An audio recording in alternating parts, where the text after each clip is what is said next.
Running group. Today I want to go over a dynamic warm-up that you can do that's going to help with injury prevention, which is... Hey, I'm Steph. I've been a physical therapist for 12 years and a runner for over 20, and I love to help runners get back to running injury-free. So much so that I wanted to share some of my tips and tricks with you guys here too. Before we get started, please take some time to hit the red subscribe button and the bell so you get notified every time I release a new video. And check out my website for more information. Hey beginner runners, check out the link in the description below to download your free beginner's running guide today. I want to work with beginners or beginner again runners is because I want you to be able to prevent injuries before they start. Today is about dynamic warm-up. Now, a lot of runners in groups I'm in and just in general, I see a lot of questions like, why does it take me like 2 to 3 miles to feel like I'm warmed up? Or why does my body feel so like stiff right away until, you know, like I'm halfway through my run? And my response to them is always, did you warm up? Most of the time, the answer is no. Most of the time, runners don't warm up. And it doesn't have to take a lot of time. I myself take about 3 to 5 minutes. If you're doing the correct exercises, the correct form, that's all it really has to take. And then you can start your run and you should be ready to go. Why we need to warm up? It increases our core body temperature. It increases our muscle temperature.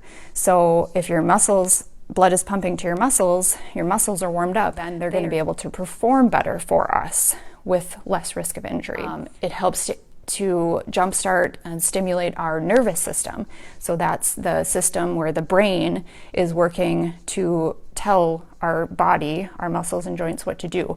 So it also wakes that up so that those connections are better. All of these tied together lead to lower risk of injury. So I have found myself that if I do this routine and I do the bonus ones, so there's 4 different exercises that I pick from, you know, I just pick 2 of them. And if I do all of that, I don't have back pain. My glutes are firing. So dynamic warm-up for beginners, but for everybody. I do it too, and I've been running for 20 years. Walking forward lunges. Okay, and then so 3 to 4 to 5 reps if it feels good, if it feels tight. Lateral lunges. I'm going to have a wider than my hip stance. I'm going to push my butt back and out so my knee is staying right over my toe. This leg is staying straight, so I'm actually getting a stretch through the adductor, the inner thigh, and I'm just going to go back and forth. Okay. Then I'm going to get my hamstrings, so I'm going to do a soldier march. So I'm going to kick straight leg up towards my opposite hand. Inchworms. If people are really tight, you might not like this, but you can modify it. So you're just going to come down. Now I can come straight down. If you need to bend your knees, you can do that. I'm going to come down. I'm going to walk my hands out. And then I'm going to walk my feet up towards my hands, keeping my legs as straight as they can. Then I'll walk my hands back out, walk my feet back. Then I like to do, from that position usually, is heel rockers. If any of you are familiar with yoga, down dog position basically, and you're pedaling the dog, heels down and back. The other thing I like about this one is if you have any tightness in your big toe, which can affect your walking and running, you can get a mobilizing and a stretching of that big toe as well by just emphasizing that bend at the end like I'm doing there. Is the quad walk. So this one gets the front of the thigh, and you're gonna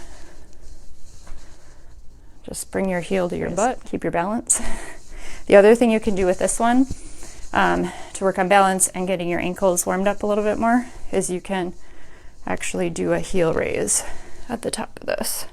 So those are the dynamic warm-ups. That's it. That's your routine, and you're fired up, good to go. Everything's warm on me. So the bonus ones that you want to do to, again, rev up those areas that tend to be weak and not firing when we are running we want to get our core activated. That if you add in one of these 2 things, and you can do a different core exercise if you prefer, but I prefer either planks or bear holds.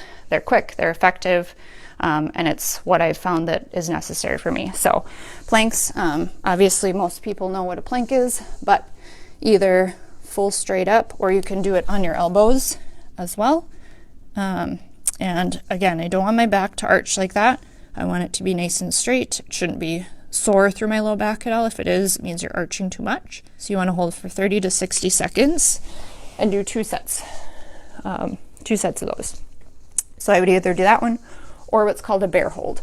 So bear hold, I'm on all fours, and all I'm going to do is go on my tiptoes and lift my knees up. And you just hold.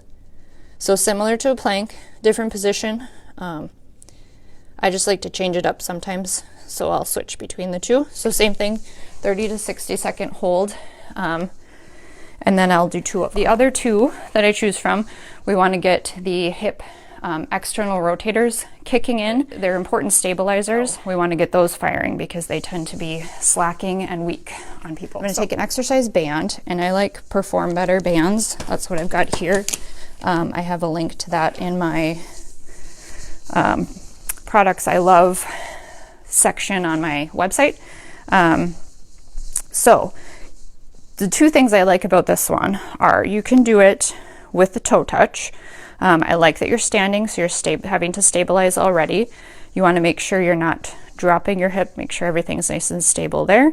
You can keep your toe touching and do your external rotation, or to make it harder and to get things firing even more, you try to balance on that side. And of course I chose my left leg, which is my weaker side because I've had ankle issues and hip issues there, but that's good. I need to work on it. So you're just going to try and balance and do 10 to 15 reps on each side and then switch. And I would go through 2 rounds. My other option, and again, I just kind of like to have different options, and I switch it up every now and then depending on how I feel. I don't always have a band with me when I like I'm at the gym or something. So the other one is hydrants.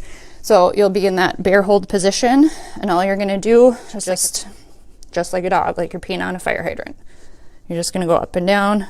You shouldn't be leaning excessively to the other side. You should be stabilizing through there too. So 10 to 15 on one side, and then you'd switch to the other, and then do two sets again. That's all you need to do to get things moving, get things warmed up. All of your systems firing. I'm very warm. I would be very ready to go out and do a run today. And the reason I want to start with beginners or beginner agains or people that have had a lot of injuries is because I have this background and this knowledge to help you guys prevent those from the start as you start your journeys or start them again.